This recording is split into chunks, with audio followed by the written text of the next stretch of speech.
Alright everyone, this is Maxwell here with Make Time Parkour, and I will be teaching you the Step Up Webster today. Alright, so first things first, you want to make sure you have arms and legs and feet. Don't need hands, you can talk with your nubs. But anyway, prerequisites are cartwheel. You don't need that, but it would help so much if you knew how to do a cartwheel, and a front flip, which you also don't need, but it would help a lot. So either way, prerequisites are never something that you definitely need, but there are things that will help you learn this a lot quicker and safer.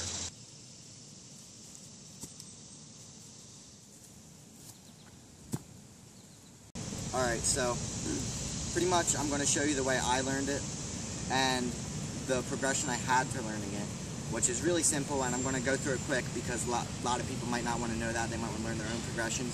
And then I'll go through how to actually make the move cleaner, better, look smoother, and the different variations of what people do. So anyway, I'll make it a little bit quick, like I said. I was doing front flips off an obstacle that I had.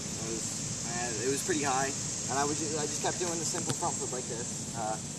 And then what I did was I slowly kept moving that left foot in front more and more, which I did off my left. You can also do it off your right, whichever way you cartwheel and kick, whichever leg you kick in a cartwheel, if you know how to cartwheel. And I kept doing it like that, and doing obviously the punch, and then kept moving my leg farther and farther. I eventually did it like this, and then like this, and then finally, when I went to actually attempt the move, it was obviously a little bit scary, but it wasn't super scary for me. It was a pretty easy move to commit to and learn, although it took a lot of practice to get clean and look better.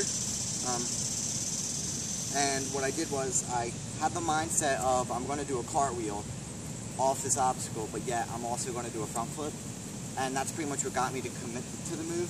And it was like a sideways Webster layout type thing, and then I got it like that. And when I did that, I over rotated because it's a lot easier than it looks. It's easier than just a regular front flip. Alright, so once I did all that obstacle, like I said, it wasn't the best. I kind of fell a couple times until I got comfortable with actually kicking my leg, popping off one leg and doing it, which it was really sloppy, sideways, layout, type, no tuck. And I got this rock. This is a perfect kind of rock to do it off of. If you have, obviously there's a step-up Webster to it, so you're stepping up on something while you do the Webster, which makes it a million times easier than a flat ground, because if anyone here knows about the blocking technique, which most of you probably heard of, if you don't, it's kind of a thing to do with physics where your body, you propel yourself into the ground at a certain angle and it shoots you back up to get more height. Well, the rock ends up doing that for you, especially this one.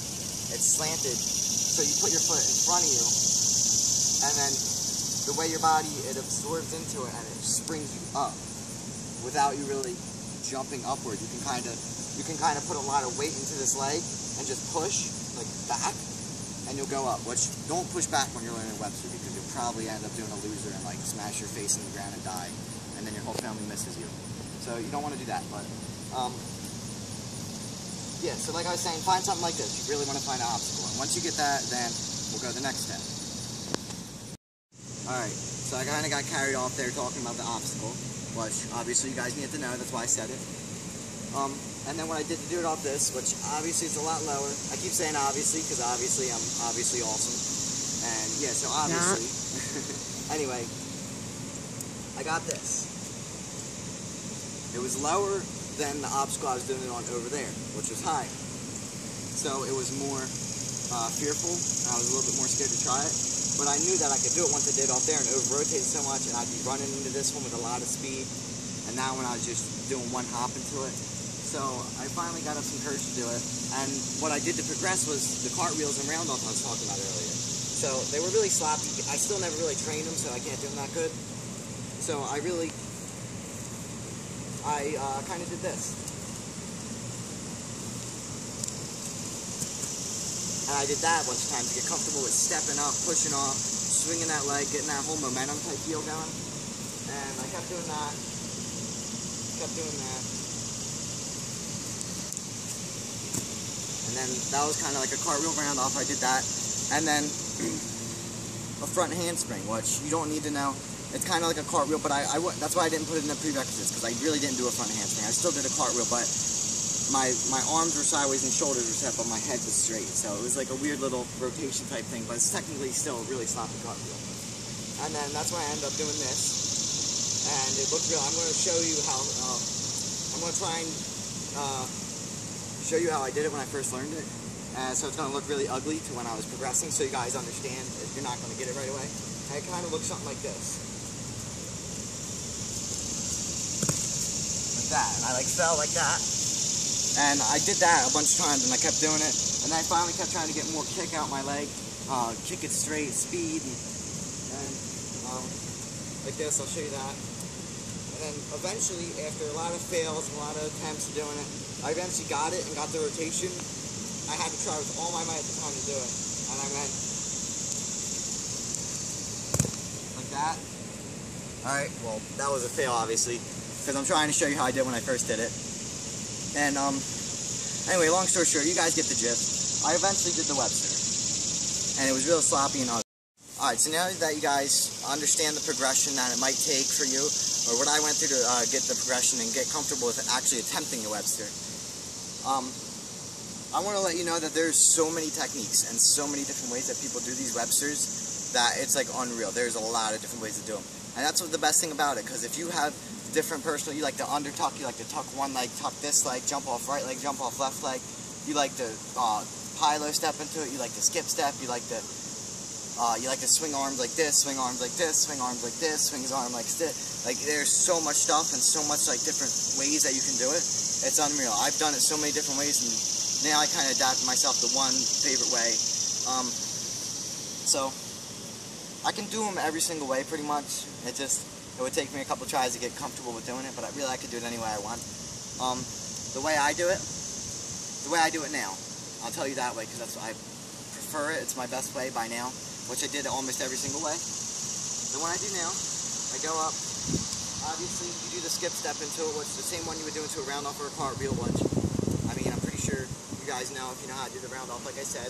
But pretty much all that is, it's like, you go until you jump off your right leg, and then you trail your left leg forward. Well, this is the way I do it. Vice versa if you're the other way around. You trail the one leg that you're taking off with back, and keep it back, and do a little hop into it, and then bring your left leg in front while you do that hop. That's why you do the hop, to bring the left leg in front.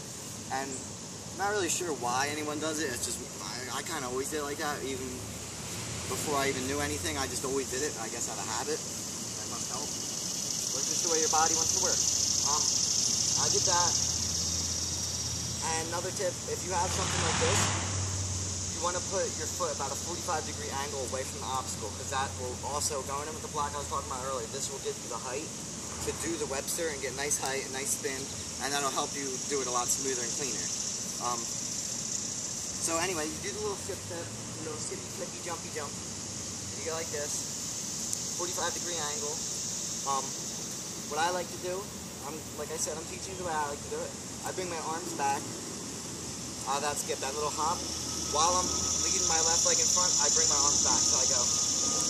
And then I put my left leg on it, right leg, I keep my leg strong, mostly off the ball of my feet.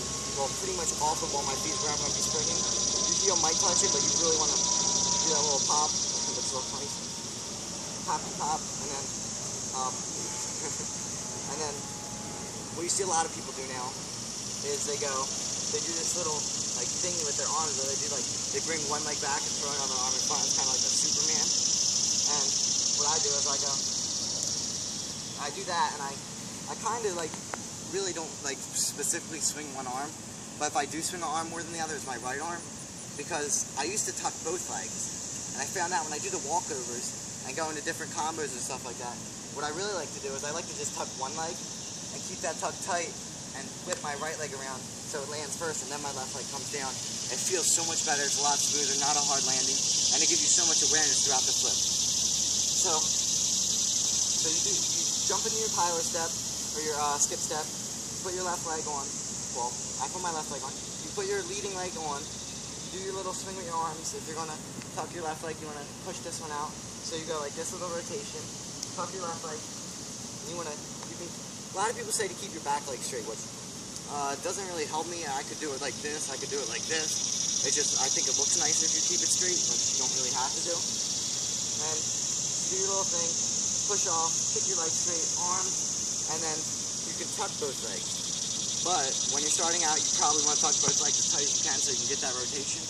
But right now, I took one leg. I took my one leg, and then eventually your eyes, you kind of want, you don't want to, you might close your eyes if you're scared, but try to keep your eyes open so you can, eventually with the Webster, if you can do it good, you should be able to fairly spot the ground, not exactly where you're going to land, but pretty close to where you're going to land, and you can whip those legs around. So you'll probably land both feet first, and you can work your way into different progressions and try all the different techniques out there. Search up more tutorials, look at everything that you see everyone doing, and try and figure out what's best for you. Practice with it, tease around with it, try your own way, and yeah, like I said, one more time, skip step, left leg in front, swing your arms, tuck one leg, kick one leg as hard as you can over, and come around, spot the ground, open up and land.